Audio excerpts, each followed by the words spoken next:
সাম্প্রতিক জিকের ম্যারাথন ক্লাসে আপনাদের সবাইকে স্বাগতম। আজকে আমি আপনাদের সাথে 100টা গুরুত্বপূর্ণ সাম্প্রতিক প্রশ্ন আলোচনা করব, যে 100টা প্রশ্নের প্রত্যেকটা প্রশ্ন 2024 সালের সেরা প্রশ্ন।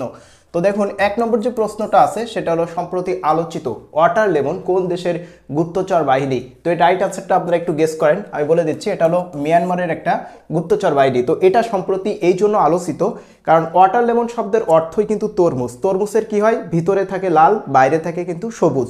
তো এই ওয়াটার লেমন গুপ্তচর বাহিনীটাও সামরিক মিয়ানমারের যে সামরিক জান্তা বাহিনী আছে তাদেরই কিন্তু সদস্য, কিন্তু প্রকৃতপক্ষে সাপোর্ট দেয় কিন্তু মিয়ানমারের যারা বিদ্রোহী গোষ্ঠী আছে তাদেরকে।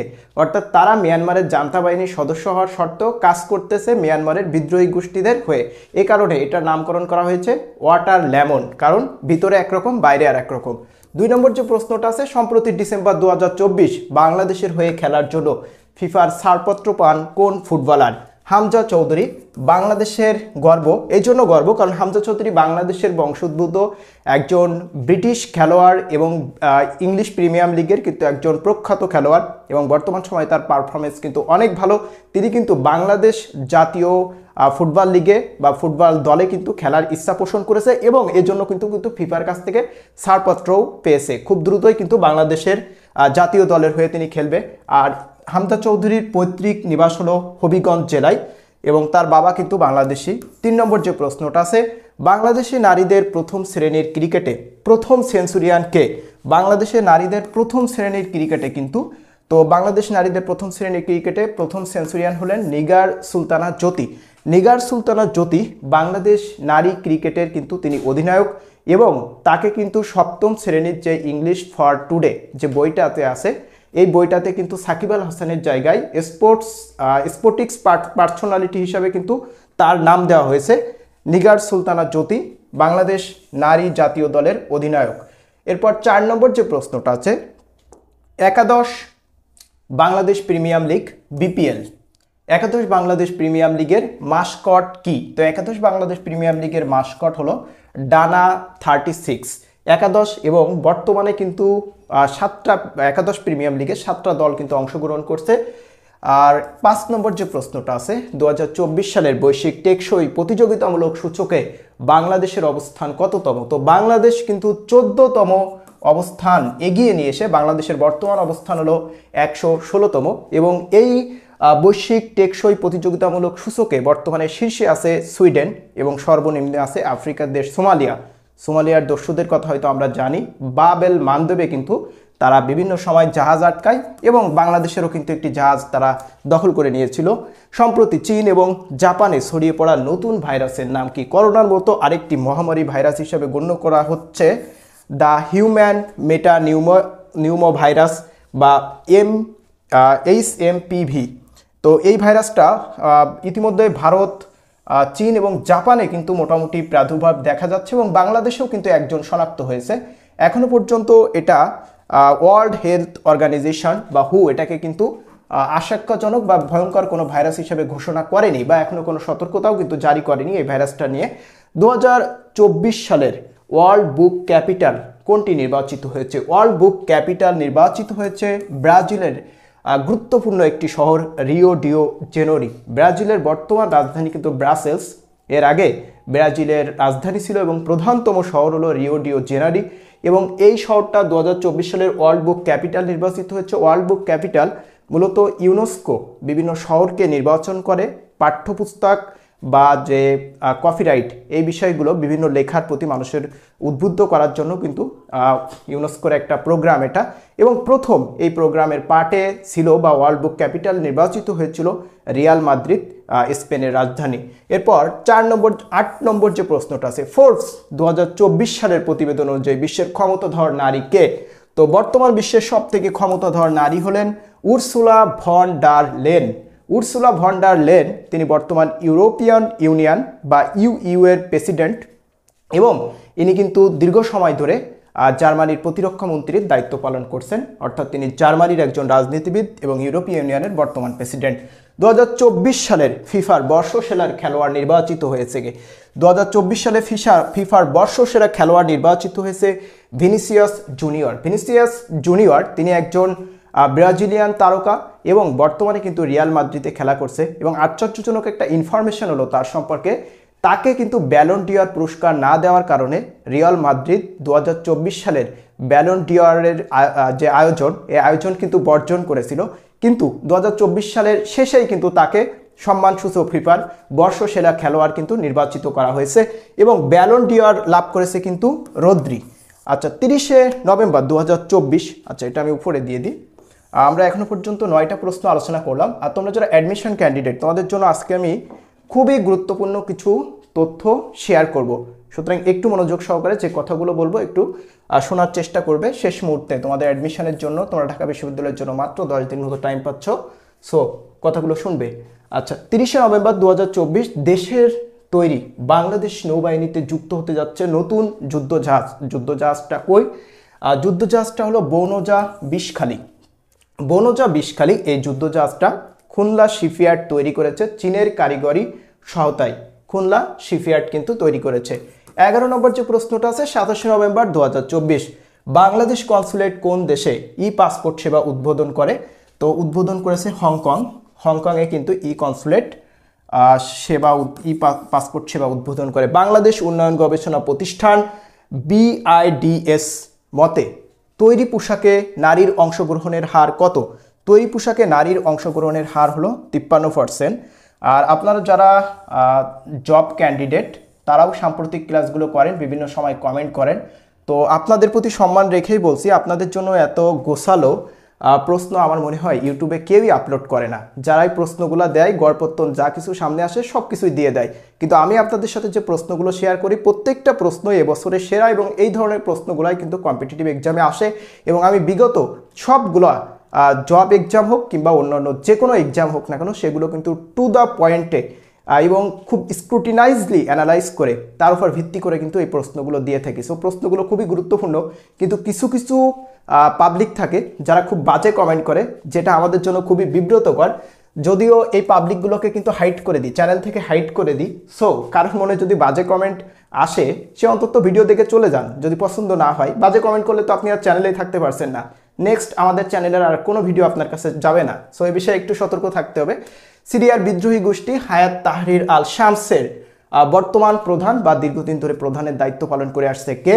তো দায়িত্ব পালন করে আসছে বর্তমান সময়ের আলোচিত ব্যক্তিত্ব আবু মোহাম্মদ আল জোলানি। আবু মোহাম্মদ আল জোলানি তিনি কিন্তু দীর্ঘ সময় ধরে সিরিয়ার বিদ্রোহী গোষ্ঠীর নেতৃত্ব দিয়ে আসছেন এবং সম্প্রতি বাশার আল আসাদ দীর্ঘ সময়ের স্বৈর শাসনের উচ্ছেদ করে কিন্তু সিরিয়ার ক্ষমতা বা দায়িত্ব গ্রহণ করেছে এবং সিরিয়ার গৃহযুদ্ধের কিন্তু অবসান ঘটেছে। জাতিসংঘের কনভেনশন টু কমব্যাট ডিজার্টিফিকেশনের 16তম অধিবেশন কোথায় অনুষ্ঠিত হতে যাচ্ছে? আচ্ছা, কোথায় অনুষ্ঠিত হতে যাচ্ছে? অনুষ্ঠিত হতে যাচ্ছে হলো রিয়াদ, সৌদি আরবের রাজধানী রিয়াদ। এবং এই যে জাতিসংঘের কনভেনশন টু কমব্যাট ডিজার্টিফিকেশন, এটার মূল উদ্দেশ্য হলো, এই কনভেনশনের মূল উদ্দেশ্য হলো সারা পৃথিবীতে মরুকরণ রোধ করা। বর্তমানে যে জলবায়ু পরিবর্তনের কারণে অতিরিক্ত খরা বা মরুকরণ হচ্ছে, এটা প্রতিরোধের জন্য কিন্তু এই কনভেনশনটা করা হয়েছে।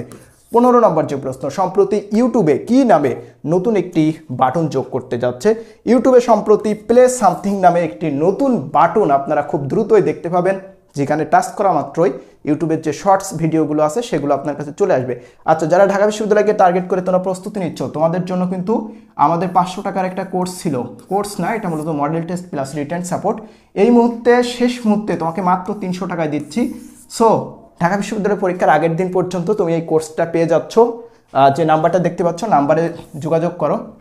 রিটেন সাপোর্ট আছে, ডেসক্রিপশন বক্সেও কিন্তু বিস্তারিত দেওয়া আছে এবং একটা মডেল টেস্ট দিয়ে দেওয়া আছে, PDF দেওয়া আছে, দেখলেই বুঝতে পারবা রিটেন সাপোর্টগুলো কতটা ইউনিক এক্সক্লুসিভ হবে, প্রশ্নগুলো কতটা ইউনিক এক্সক্লুসিভ। প্রশ্নগুলো দেখো, দেখার পরে যদি তোমার মনে হয় যে এ ধরনের প্রশ্নের উপর মডেল টেস্ট দেওয়া দরকার, তাহলে আমাদের কোর্সের সাথে থেকো। রাজশাহী বিশ্ববিদ্যালয়ের জন্য আমাদের যে কোর্সটা ছিল, ওই কোর্সটা কিন্তু এখন আমরা মাত্র 2500 টাকার কোর্স, এই কোর্সটা ছিল 2500 টাকার, এই কোর্সটা এখন আমরা মাত্র 1000 টাকায় দিচ্ছি এবং এই কোর্সটা আমরা দিব আগামী 24শে জানুয়ারি পর্যন্ত। 24শে জানুয়ারির পরে কিন্তু এই অফারটা আর থাকবে না, চাইলে আর কোনোভাবেই সম্ভব হবে না এই কোর্সে ভর্তি হওয়া। সো 24শে জানুয়ারি একদমই লাস্ট ডেট এবং এটা কিন্তু 2500 টাকার কোর্স। তোমাদেরকে মাত্র 1000 টাকায় দিচ্ছি। বিস্তারিত কিন্তু ডেসক্রিপশন বক্সে দেওয়া আছে।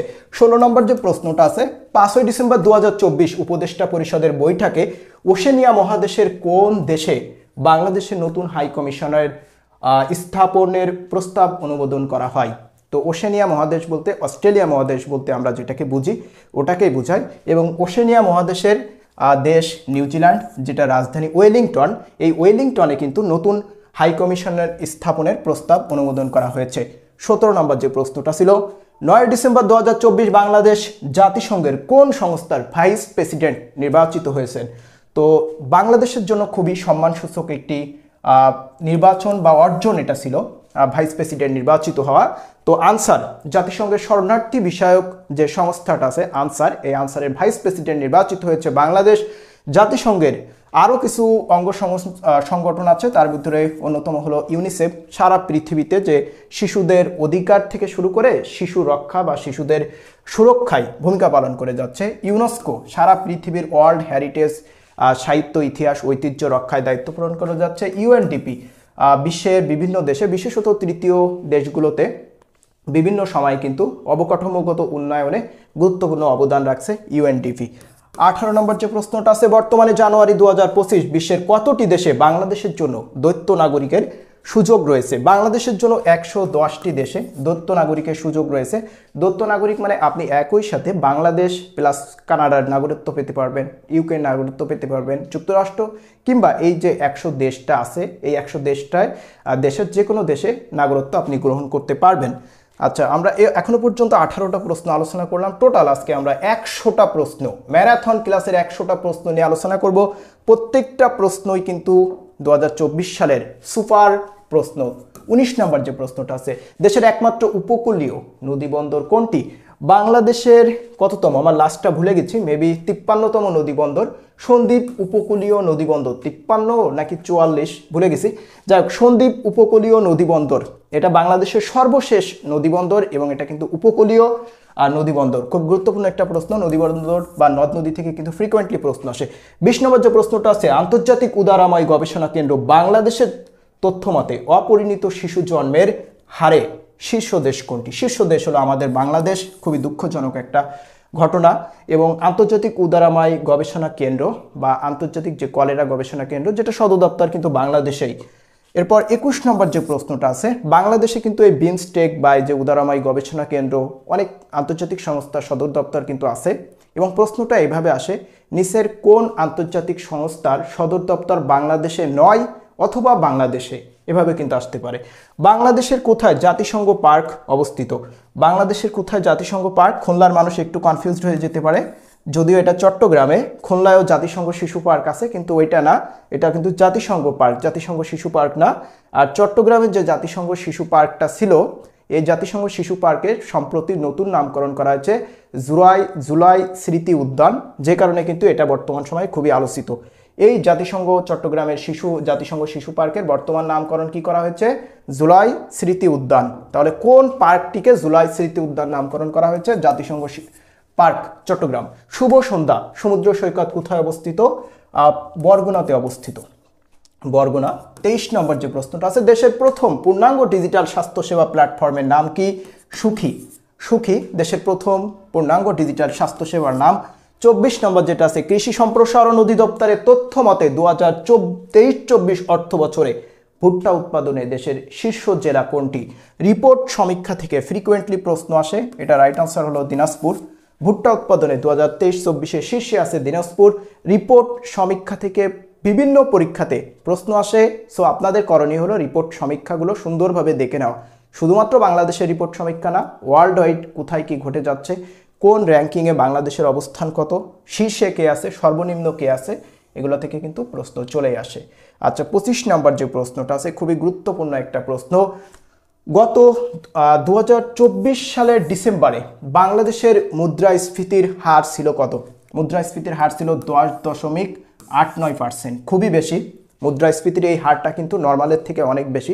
মুদ্রাস্ফীতি বলতে কি বোঝায়? মুদ্রাস্ফীতি বলতে মুদ্রা বা টাকার সরবরাহ বৃদ্ধি পায় এবং যে কারণে পণ্যের দাম বেড়ে যায়, মানুষের কাছে টাকা থাকে কিন্তু সেই টাকা দিয়ে দেখা যায় খুব একটা বেশি পণ্য পাচ্ছে না, তার বিনিময়ে অনেক বেশি টাকা কিন্তু খরচ করতে হচ্ছে।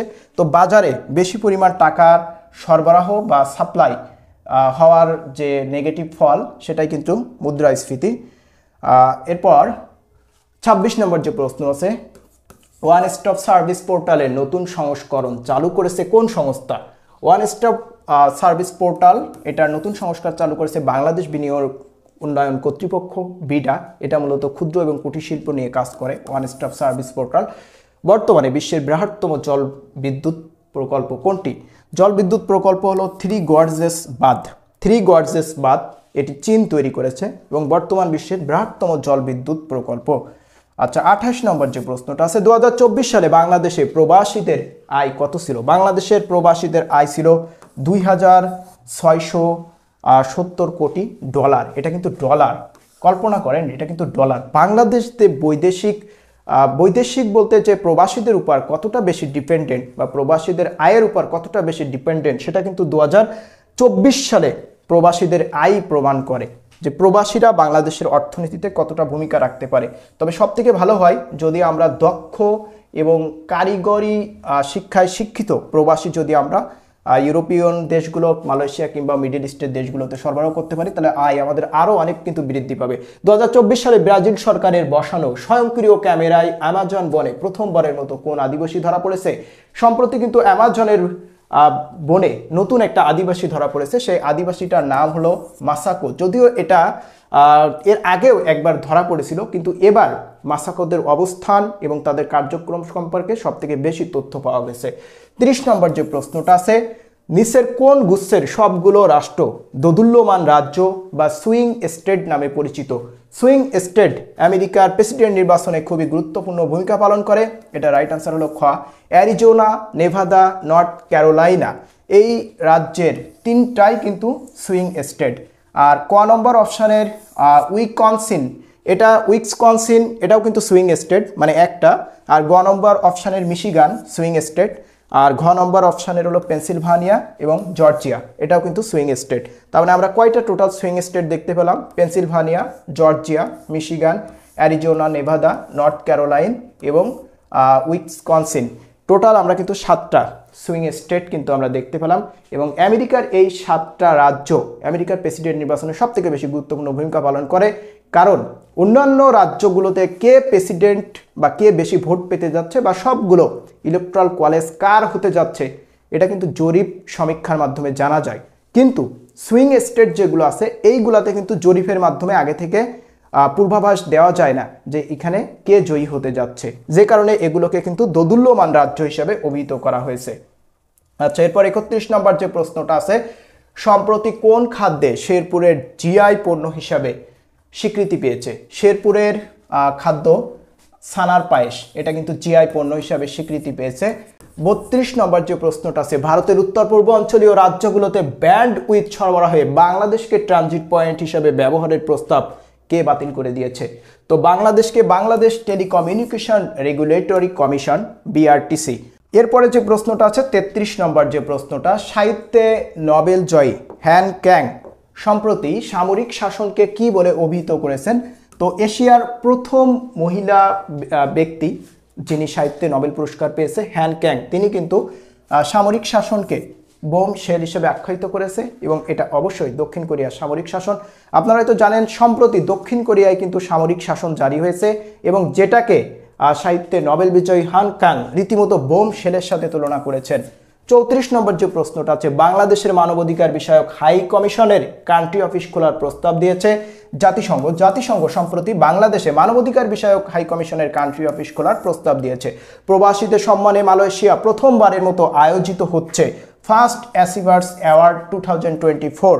প্রবাসীদের সম্মানের জন্য কিন্তু এটা প্রথমবারের মতো মালয়েশিয়ায় এই অনুষ্ঠানটা আয়োজিত হয়েছে। 36 নম্বর যে প্রশ্নটা আছে, ঢাকা রিপোর্টার্স ইউনিট সাহিত্য পুরস্কার 2024 মননশীল প্রবন্ধ এবং গবেষণায় কে পুরস্কার পেয়েছে? তো জাকির হোসেন মননশীল প্রবন্ধ এবং গবেষণায় কিন্তু ঢাকা রিপোর্টার্স ইউনিটের সাহিত্য পুরস্কার পেয়েছে। আচ্ছা, এরপর 37 নম্বর যে প্রশ্নটা আছে এটা কিন্তু অনেক বেশি গুরুত্বপূর্ণ। এশিয়ার ডেমোক্রেসি অ্যান্ড হিউম্যান রাইটস পুরস্কার 2024 কোন সংস্থা পেয়েছে? খুবই গুরুত্বপূর্ণ একটা প্রশ্ন। এটা পেয়েছিল অধিকার বা রাইট নামে একটা অর্গানাইজেশন। 38 নম্বর, আন্তর্জাতিক অপরাধ ট্রাইব্যুনালের সংশোধনীতে যুক্ত হয়েছে, কি যুক্ত হয়েছে? যুক্ত হয়েছে হলো member of the disciplinary force, member of the disciplinary force. 39 নম্বর যেটা প্রশ্ন আছে, আন্তর্জাতিক টি-20তে সবচেয়ে কম রানে অল আউট হওয়ার রেকর্ড করেছে কোন দল? সম্প্রতি আইভরি কোস্ট মাত্র 9 রানে অল আউট হয়ে আন্তর্জাতিক টি-20 ক্রিকেটের ইতিহাসে কিন্তু সর্বনিম্ন রানে অল আউট হওয়ার রেকর্ড গড়েছে। এরপর 40 নম্বর যে প্রশ্ন, 24শে নভেম্বর 2024 তারিখে ক্ষুধা দারিদ্র্যের বিরুদ্ধে বৈশ্বিক জোটের মর্যাদাপূর্ণ সদস্য হয়েছে কোন দেশ? অবশ্যই আমাদের বাংলাদেশ। বাংলাদেশ না হলে আমরা কেন এটা পড়তে যাব? 41 নম্বর যে প্রশ্ন, নতুন প্রধান নির্বাচন কমিশনার সিইসি হিসেবে নিয়োগ পেয়েছে কে? নতুন নির্বাচন কমিশনার সিইসি হিসেবে নির্বাচন পেয়েছে এএম নাসির উদ্দিন। একেএম নুরুল হুদা, আগে ছিল মাহবুব তালুকদার, কমিশন ছিল কবিতা খানম, যিনি প্রথম মহিলা কমিশনার নির্বাচন কমিশনের। এবং নির্বাচন কমিশনার কিন্তু একটি সাংবিধানিক প্রতিষ্ঠান। বাংলাদেশে অনেকগুলো সাংবিধানিক প্রতিষ্ঠান আছে, তার মধ্যে কিন্তু এটা একটি। মার্ক রুবিওকে প্রেসিডেন্ট ট্রাম্প কোন পদে মনোনয়ন দিয়েছে? পররাষ্ট্রমন্ত্রী। মার্ক রুবিও আমেরিকার বর্তমান পররাষ্ট্রমন্ত্রী হলেন কিন্তু মার্ক রুবি, অর্থাৎ 20 তারিখের পরে, 20 জানুয়ারির পরে। আচ্ছা, এরপরে 43 নম্বর যে প্রশ্নটা আছে, বাংলাদেশে বর্তমানে বিশ্বের কতটি দেশে ঔষধ রপ্তানি করে? তো বাংলাদেশ বর্তমানে 157টি দেশে ঔষধ রপ্তানি করছে। কোথাও কোথাও কিন্তু 156টিও আছে, ঠিক আছে? 156টি আছে, 57টিও আছে, তবে 57টা বেশিরভাগ জায়গায় দেওয়া আছে। এবং বাংলাদেশের এর আগে যে সরকার ছিল, এখানে স্বাস্থ্যমন্ত্রী কিন্তু 157টা দেশে রপ্তানির কথা বলেছিল। 44 নম্বর, প্রেসিডেন্ট ট্রাম্প কাকে যুক্তরাষ্ট্রের প্রতিরক্ষা মন্ত্রী হিসেবে নিয়োগ দিয়েছে? আগে দেখেছি আমরা পররাষ্ট্রমন্ত্রী হিসেবে কে নিয়োগ পেয়েছে, এবং যাকে যুক্তরাষ্ট্রের পররাষ্ট্রমন্ত্রীকে কিন্তু বলা হয় সেক্রেটারি অব দ্য স্টেট, এবং প্রতিরক্ষা মন্ত্রী হিসেবে নিয়োগ পেয়েছে কিন্তু পিট হেগসেথ। আচ্ছা, এইখানে তোমরা যারা অ্যাডমিশন ক্যান্ডিডেট তাদের জন্য একটা কথা বলি। দেখো, আমরা জানি যে তোমাদের অনেক অ্যাডমিশন ক্যান্ডিডেট তোমরা আছো যারা হয়তো গ্রামের একদম প্রত্যন্ত জায়গা থেকে ক্লাসগুলো করো, বা ক্লাসগুলো ডাউনলোড করে নিয়ে এসে তারপর বাসায় এসে ক্লাসগুলো করো। তোমাদের অনেক সীমাবদ্ধতা আছে, তো এমন সীমাবদ্ধতার লাইফ কিন্তু আমরাও পার করে এসেছি। সো এই সীমাবদ্ধতাগুলোকে জয় করে তোমাকে একটা ভালো কিছু করতে হবে, বা সীমাবদ্ধতার মধ্য থেকেও তোমাকে ভালো কিছু করতে হবে, তাই না? সো সেই দিক থেকে কিন্তু আমরা তোমাদেরকে কন্টিনিউয়াসলি অ্যাডমিশন রিলেটেড সকল ভিডিও কিন্তু আপলোড করে যাচ্ছি।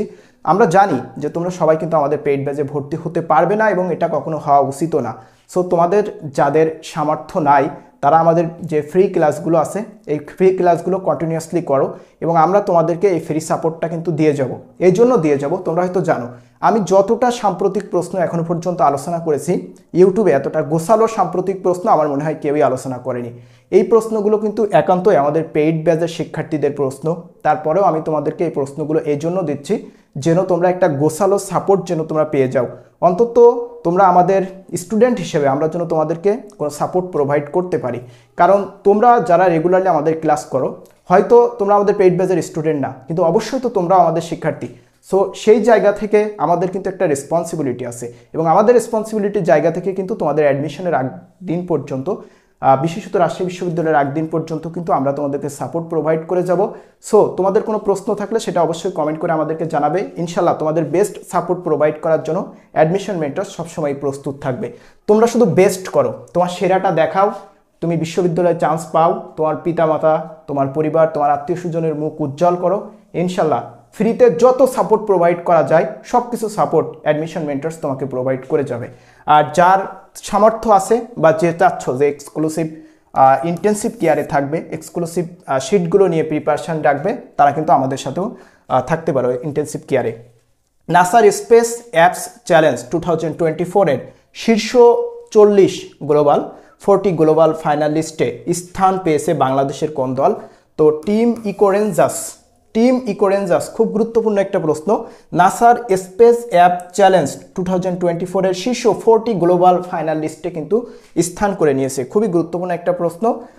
46 নম্বর যে প্রশ্নটা আছে, আন্তর্জাতিক অভিবাসন সংস্থা যেটাকে বলা হয় IOM, আন্তর্জাতিক অভিবাসন সংস্থা বাংলাদেশের নতুন মিশন প্রধান কে? নতুন মিশন প্রধান হলেন ল্যান্স বোনেউ।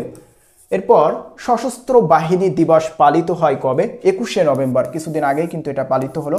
48 নম্বর যে প্রশ্ন, বাংলাদেশ পুলিশের নতুন মহাপরিদর্শক বা আইজিপি হিসেবে নিয়োগ পেয়েছে কে? তো নতুন মহাপরিদর্শক বা আইজিপি হিসেবে নিয়োগ পেয়েছে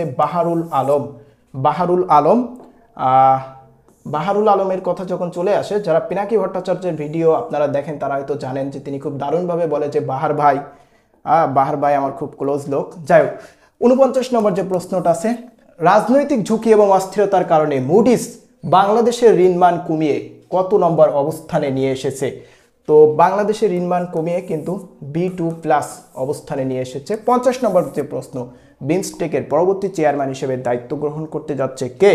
দায়িত্ব গ্রহণ করতে যাচ্ছে বাংলাদেশ। বিমস্টেকের সদর দপ্তরও কিন্তু বাংলাদেশের বিদ্যুৎ রপ্তানি শুরু করেছে কোন দেশে? বাংলাদেশ। সম্প্রতি নেপালে কিন্তু বিদ্যুৎ রপ্তানি শুরু করেছে। খুবই গুরুত্বপূর্ণ একটা অ্যাচিভমেন্ট এটা বাংলাদেশের। এই জন্য বাংলাদেশের খুব গুরুত্বপূর্ণ অ্যাচিভমেন্ট, কারণ তৃতীয় বিশ্বের দেশ হিসেবে ভারতের পরে প্রথম বাংলাদেশ যারা নিজেদের দেশের চাহিদা মিটিয়ে অন্য দেশে রপ্তানি করছে, এবং নেপালে রপ্তানি করার মাধ্যমে কিন্তু বাংলাদেশ বিদ্যুৎ খাতে রপ্তানির জগতে কিন্তু পদার্পণ করেছে। এরপর 52 নম্বর যে প্রশ্নটা আছে, প্রেসিডেন্ট ট্রাম্প কাকে আমেরিকান গোয়েন্দা বিভাগের প্রধান হিসেবে নিয়োগ দিতে যাচ্ছে? তুলসী গ্যাবার্ড, ভারতীয় বংশোদ্ভূত ইস্কনের একটি সদস্য, এবং তার খুব উল্লেখযোগ্য এবং খুব নোটিশেবল ভূমিকা কিন্তু আছে তুলসী গ্যাবার্ড। 53 নম্বর যে প্রশ্নটা আছে, নবায়নযোগ্য জ্বালানি থেকে বিদ্যুৎ উৎপাদনে কত বছরের কর অব্যাহতি দিয়েছে অন্তর্বর্তীকালীন সরকার? সম্প্রতি কিন্তু 10 বছরের জন্য কর অব্যাহতি দিয়েছে। 54 নম্বর যে প্রশ্নটা আছে, দেশের বৃহত্তম অর্থনৈতিক অঞ্চল বঙ্গবন্ধু শেখ মুজিব শিল্পনগরের নতুন নাম কি হতে যাচ্ছে বা কি হয়েছে? জাতীয় বিশেষ অর্থনৈতিক অঞ্চল। 54 নম্বর যে প্রশ্নটা আছে, 55 নম্বর যে প্রশ্নটা আছে, এটাও কিন্তু অনেক বেশি গুরুত্বপূর্ণ একটা প্রশ্ন। অন্তর্বর্তী সরকার UNDPর সাথে কি হচ্ছে? প্রথমবারের মতো কি চালু করতে যাচ্ছে? অরেঞ্জ বন্ড নামে কিন্তু একটা বন্ড চালু করতে যাচ্ছে। 56 নম্বর যে প্রশ্নটা আছে, বিমস 2024 এর অত্যাধুনিক পণ্য প্রদর্শন করেছে কোন প্রতিষ্ঠান? এনার্জি প্যাক অত্যাধুনিক পণ্য প্রদর্শন করেছে। বৈষম্য বিরোধী ছাত্রদের নেতৃত্বে জাতীয় নাগরিক কমিটি কবে ঘোষণা করা হয়? জাতীয় নাগরিক কমিটি ঘোষণা করা হয়েছে 8ই সেপ্টেম্বর। তারিখগুলো মনে রাখা একটু কঠিন, একটু বারবার প্র্যাকটিসের মাধ্যমে আপনারা তারিখগুলো মনে রাখার একটু চেষ্টা করবেন। 58 নম্বর যে প্রশ্নটা আছে, বাংলাদেশের বর্তমান অন্তর্বর্তীকালীন সরকার কবে শপথ গ্রহণ করে? 8ই আগস্ট। 5ই আগস্টের পরে 3 দিন পরে। সম্প্রতি বাংলাদেশে উদ্ভাবিত উচ্চ ফলনশীল সোয়াবিনের নতুন জাত কোনটি? জব ক্যান্ডিডেট রাজশাহী বিশ্ববিদ্যালয়ের জন্য খুবই গুরুত্বপূর্ণ। জব ক্যান্ডিডেট প্লাস রাজশাহী ইউনিভার্সিটির জন্য, কারণ রাজশাহী ইউনিভার্সিটিও কিন্তু শিল্প কৃষি থেকে এই ধরনের প্রশ্নগুলো করে, এবং জব ক্যান্ডিডেটদের জন্য এই প্রশ্নটা অনেক বেশি গুরুত্বপূর্ণ। BU soybean 5। 60 নম্বর যে প্রশ্নটা আছে, জুলাই গণঅভ্যুত্থানের স্মৃতি জাদুঘর কোথায় রূপান্তর করা হবে? গণভবন, প্রধানমন্ত্রীর বাসভবন, সেটাই হচ্ছে জুলাই গণঅভ্যুত্থানের স্মৃতি জাদুঘর, গণভবন, কারণ সেখানেই কিন্তু সবথেকে বেশি স্মৃতি কিন্তু জড়িত। 2024 সালে সাহিত্যে নোবেল পাওয়া উপন্যাসের নাম কি? The vegetarian. দক্ষিণ কোরিয়ার নাগরিক এবং এশীয়র প্রথম মহিলা যিনি সাহিত্যে নোবেল পুরস্কার পেয়েছেন, হ্যান ক্যাং। তিনি কিন্তু ভেজিটেরিয়ান উপন্যাসের কারণে নোবেল পুরস্কার পেয়েছেন, এবং এটা কিন্তু 2007 সালে যখন প্রকাশিত হয় তারপরে কিন্তু ম্যান বুকার পুরস্কার লাভ করে। সম্প্রতি অন্তর্বর্তীকালীন সরকার কতটি জাতীয় দিবস বাতিলের সিদ্ধান্ত নিয়েছে? 8টি। সবগুলোই কিন্তু শেখ মুজিবুর রহমানের পরিবার সম্পর্কিত। 63 নম্বর, চলতি বাজেটে ভাতাভোগীদের জন্য কত টাকা বাজেট বরাদ্দ রাখা হয়েছে? 10,100 কোটি। 64 নম্বর, বাংলাদেশ ক্রিকেট দলের নতুন কোচ কে? ফিল সিমন্স বাংলাদেশ ক্রিকেট দলের একটি নতুন কোচ, যিনি কিন্তু ওয়েস্ট ইন্ডিজের একসময় ওপেনার। আর ওয়েস্ট ইন্ডিজ বলতে কিন্তু নির্দিষ্ট কোনো দেশকে বোঝায় না। ওয়েস্ট ইন্ডিজ হলো একটা ফেডারেশন, যেখানে কিন্তু আটলান্টিক মহাসাগরের কিছু ক্ষুদ্র ক্ষুদ্র দ্বীপ রাষ্ট্র একীভূত হয়ে কিন্তু এই ফেডারেশনটা গঠন করেছে। 2024 সালের অর্থনীতিতে নোবেল পুরস্কার পেয়েছে কতজন ব্যক্তি? নোবেল পুরস্কার পেয়েছে 3 জন ব্যক্তি অর্থনীতিতে। 66 নম্বর যে প্রশ্নটা আছে, 21শে আগস্ট 2024 কোন দেশ WIO এর 165তম সদস্য লাভ করেছে? কমোরেস। এবং কমোরেস কততম সদস্য পদ লাভ করেছে? 165তম। এরপর আমাদের 68 নম্বর যে প্রশ্নটা আছে, জাতিসংঘের পূর্ণ সদস্য না হয়েও 10ই সেপ্টেম্বর 2024 সাধারণ পরিষদে আসন পেয়েছিলেন কোন দেশ? ফিলিস্তিন। ফিলিস্তিন কিন্তু সাধারণ পরিষদে আসন পেয়েছিলেন, যদিও ফিলিস্তিনের কথা বলার বা ভোট প্রদানের কোনো অধিকার ছিল না, কিন্তু তিনি কিন্তু আসন পেয়েছিলেন। সো এটা একটা ফিলিস্তিনের মোটামুটি একটা গুরুত্বপূর্ণ একটা অ্যাচিভমেন্ট। 69 নম্বর যে প্রশ্নটা আছে, ইলেকট্রনিক পেমেন্ট কোম্পানি শিফট4 এর প্রতিষ্ঠাতাকে জ্যারেড আইজ্যাকম্যান। 70 নম্বর যে প্রশ্নটা আছে, নির্বাচন ব্যবস্থা সংস্কার কমিশনের প্রধান কে? ডক্টর বদিউল আলম মজুমদার। 71 নম্বর যে প্রশ্নটা আছে, কে 2024 সালে মহিলাদের ব্যালন ডি'অর জিতেছে? আইতানা বোনমাটি, স্পেনের বার্সেলোনা। এবং স্পেনের বার্সেলোনিয়ার রাজধানী কিন্তু কাতালোনিয়ার রাজধানী কিন্তু বার্সেলোনা, এবং এই কাতালোনিয়া স্পেনের কিন্তু একটি স্বাধীনতাকামী প্রদেশ। এবং যুক্তরাষ্ট্রের সবথেকে গুরুত্বপূর্ণ রাজ্য ক্যালিফোর্নিয়া, এবং ক্যালিফোর্নিয়ার একটি গুরুত্বপূর্ণ শহর কিন্তু লস অ্যাঞ্জেলেস, যেখানে কিন্তু সম্প্রতি বলা যায় পৃথিবীর ইতিহাসে একটা ভয়াবহ অগ্নিকাণ্ড বা দাবানল কিন্তু সংঘটিত হয়েছে। এবং এই ক্যালিফোর্নিয়াও কিন্তু যুক্তরাষ্ট্রের একটি স্বাধীনতাকামী প্রদেশ। পোপ ফ্রান্সিস এবং প্রধান উপদেষ্টা ডক্টর মোহাম্মদ ইউনুস রোমে কোন ক্লাব চালু করেছেন? চালু করেছেন হলো পোপ ফ্রান্সিস ইউনুস 30 ক্লাব। 74 নম্বর যে প্রশ্নটা আছে, আন্তর্জাতিক অপরাধ ট্রাইব্যুনালের প্রধান প্রসিকিউটর কে? মোহাম্মদ তাজুল ইসলাম। 75 নম্বর যে প্রশ্নটা আছে, প্রধান উপদেষ্টা ডক্টর মোহাম্মদ ইউনুস রোহিঙ্গা সমস্যা বিষয়ক বিশেষ দূতকে বা ডক্টর মোহাম্মদ ইউনুসের সম্প্রতি বিশেষ সহকারী হিসেবে কে নিয়োগ পেয়েছেন? Doctor Khalilur Rahman. Doctor Khalilur Rahman doctor Mohammad ইউনুসের কিন্তু বিশেষ সহকারী হিসেবে নিয়োগ পেয়েছে। 76 নম্বর যে প্রশ্নটা আছে, দেশে প্রথম পোষ্য কোটা ইস্যুতে কবর রচিত হয় কোথায়? রাজশাহী বিশ্ববিদ্যালয়ে কিন্তু কবর রচিত হয়। রাজশাহী বিশ্ববিদ্যালয়ে কিন্তু প্রশ্নটা আসলেও আসতে পারে। 77 নম্বর যে প্রশ্নটা আছে, দেশের প্রথম স্পোর্টস ইনস্টিটিউট তৈরি করার ঘোষণা দেওয়া হয় কবে? 18 আগস্ট 2024। 78 নম্বর যে প্রশ্নটা আছে, আন্তর্জাতিক ঋণমান নির্ধারণকারী প্রতিষ্ঠান S&P গ্লোবালের তথ্য অনুযায়ী বর্তমানে বাংলাদেশের সার্বভৌম ক্রেডিট রেটিং কত? B+। 69 নম্বর যে প্রশ্নটা আছে, the convention on abolishing the requirement of legalisation of foreign public document বাংলাদেশে পক্ষভূত হয় কবে? 29 জুলাই 2024। বাংলাদেশ এই কনভেনশনের অন্তর্ভুক্ত হওয়ার মাধ্যমে বাংলাদেশের কিন্তু অনেক বাংলাদেশি বিশেষত যারা প্রবাসী তাদের কিন্তু অনেক সুবিধা হয়েছে। মানে এই কনভেনশনে যুক্ত হওয়ার মাধ্যমে এখন যদি কোনো বাংলাদেশ থেকে যদি কোনো ডকুমেন্ট সত্যায়িত করে, তাহলে ওই ডকুমেন্টটা এবং এই কনভেনশনের স্বাক্ষরকারী দেশগুলোতে আর সত্যায়িত করা লাগবে না। এর আগে কি করতে হতো? বাংলাদেশ থেকে ডকুমেন্ট সত্যায়িত করতো, আবার মালয়েশিয়া কিংবা সৌদি আরব বা অন্যান্য দেশগুলোতে যেও কিন্তু ডকুমেন্টগুলো সত্যায়িত করতে হতো। সম্প্রতি এই কনভেনশনে কিন্তু যুক্ত হওয়ার মাধ্যমে নতুন করে কিন্তু আর সত্যায়িত করার কোনো প্রয়োজন হবে না। আচ্ছা, এরপর 80 নম্বর যে প্রশ্নটা আছে, সার্বজনীন পেনশন স্কিম প্রত্যয় বাতিল করা হয়েছে কবে? কবে বাতিল করা হয়েছিল? এই দিন কিন্তু 3রা আগস্ট 2024। এই দিন কিন্তু গুরুত্বপূর্ণ অনেকগুলো ঘটনা ঘটেছিল। প্রধানমন্ত্রীর দপ্তরে কিন্তু ছাত্রদের জন্য উন্মুক্ত করে দেওয়া হয়েছিল গণভবন, সার্বজনীন স্কিম কিন্তু বাতিল করা দেওয়া হয়েছিল, আরও অনেকগুলো ঘটনা কিন্তু ঘটেছিল। 81 নম্বর যে প্রশ্ন, শেখ মুজিবুর রহমান কৃষি বিশ্ববিদ্যালয়ের গবেষক দলের উদ্ভাবিত সয়াবিনের নতুন জাত, আচ্ছা এটা মনে হয় আগেই আলোচনা করেছি, BU সোয়াবিন 5। 82 নম্বর, বাংলাদেশ ব্যাংকের নতুন গভর্নরকে? আহসান এইচ মনসুর বাংলাদেশ ব্যাংকের নতুন গভর্নর। অন্তর্বর্তীকালীন সরকারে কতজন নারী উপদেষ্টা রয়েছে? 4 জন। অন্তর্বর্তীকালীন সরকারে নারী উপদেষ্টা রয়েছে 4 জন। 84 নম্বর যে প্রশ্নটা আছে, বৈষম্য বিরোধী ছাত্র আন্দোলন অ্যান্টি ডিসক্রিমিনেশন স্টুডেন্ট মুভমেন্ট গঠিত হয়েছিল কবে? 1 জুলাই 2024। 85 নম্বর যে প্রশ্ন, আন্তর্জাতিক ক্রিকেটে প্রথম বাংলাদেশি হিসাবে ছক্কায় ডাবল সেঞ্চুরি করেন কে? ছক্কায় ডাবল সেঞ্চুরি করেছে মাহমুদুল্লাহ রিয়াদ আন্তর্জাতিক ক্রিকেটে। 86 নম্বর যে প্রশ্নটা আছে, বাংলাদেশের 17তম অ্যাটর্নি জেনারেল কে? অ্যাটর্নি জেনারেল হলেন মোহাম্মদ আসাদুজ্জামান, এবং অ্যাটর্নি জেনারেল কিন্তু বাংলাদেশ সরকারের সর্বোচ্চ আইন বিষয়ক কর্মকর্তা। প্রশ্নটা আসে, বাংলাদেশের বা দেশের সর্বোচ্চ আইন বিষয়ক কর্মকর্তাকে? অবশ্যই অ্যাটর্নি জেনারেল, নট প্রধান বিচারপতি বা চিফ জাস্টিস। সো এটা মনে রাখতে হবে। 87 নম্বর যে প্রশ্নটা আছে, ত্রিপুরার ডুমুর বাঁধ কোন নদীর উপর নির্মিত করা আছে? গোমতী নদীর উপর। এবং এই গোমতী নদী কিন্তু গোমতী নদীর তীরেই কিন্তু কুমিল্লা শহর গড়ে উঠেছে এবং কুমিল্লার দুঃখ বলা হয় গোমতী নদী। গোমতী এমন একটা নদী যেখানে কিন্তু কোনো জোয়ার ভাটা হয় না। গোমতী নদী নিয়ে কিন্তু অনেক ইনফরমেশন আছে। গোমতী নদীটা এই জন্য এখন গুরুত্বপূর্ণ কারণ এই গোমতী নদীর কারণেই কিন্তু বাংলাদেশে 5ই আগস্টের পরে কিন্তু ভয়াবহ একটা রাজনৈতিক বন্যা কিন্তু আমরা দেখেছি।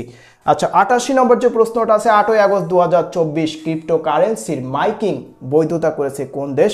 রাশিয়া ক্রিপ্টোকারেন্সির মাইকিং কিন্তু বৈধতা করেছে।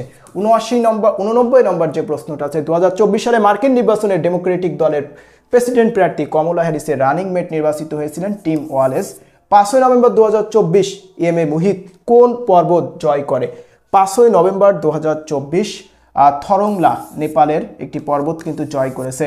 চীনের পর দ্বিতীয় দেশ হিসেবে কোন দেশ আফগানিস্তানে রাষ্ট্রদূত গ্রহণ করেছে? আফগানিস্তানের বর্তমান যে সরকার আছে এই সরকারের রাষ্ট্রদূত গ্রহণ করেছে চীনের পর কোন দেশ? সংযুক্ত আরব আমিরাত। সংযুক্ত আরব আমিরাত কিন্তু আফগানিস্তানের রাষ্ট্রদূত গ্রহণ করেছে।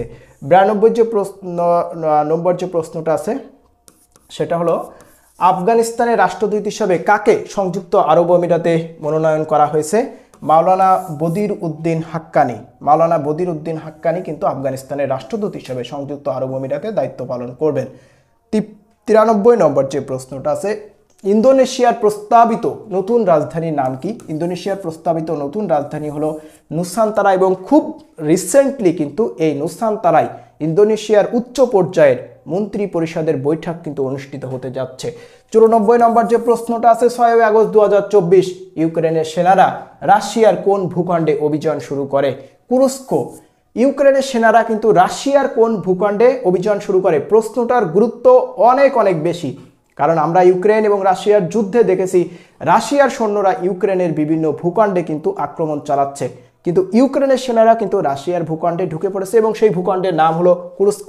খুবই গুরুত্বপূর্ণ একটা প্রশ্ন। এই প্রশ্নটা অ্যাডমিশনে আসার সম্ভাবনা 95%, যে কোনো জায়গায় চলে আসতে পারে। 95 নম্বর যে প্রশ্নটা আছে, আন্তর্জাতিক গুম প্রতিরোধ দিবস কবে পালিত হয়? 30শে আগস্ট আন্তর্জাতিক গুম প্রতিরোধ দিবস পালিত হয়। 96 নম্বর যে প্রশ্নটা আছে, 19 August 2024 voice of the global south শীর্ষ সম্মেলন ভার্চুয়ালি কোথায় অনুষ্ঠিত হয়েছে? নয়াদিল্লি, ভারতে। 97 নম্বর যে প্রশ্নটা আছে, ইরানের নতুন পররাষ্ট্রমন্ত্রী নির্বাচিত হয়েছেন কে?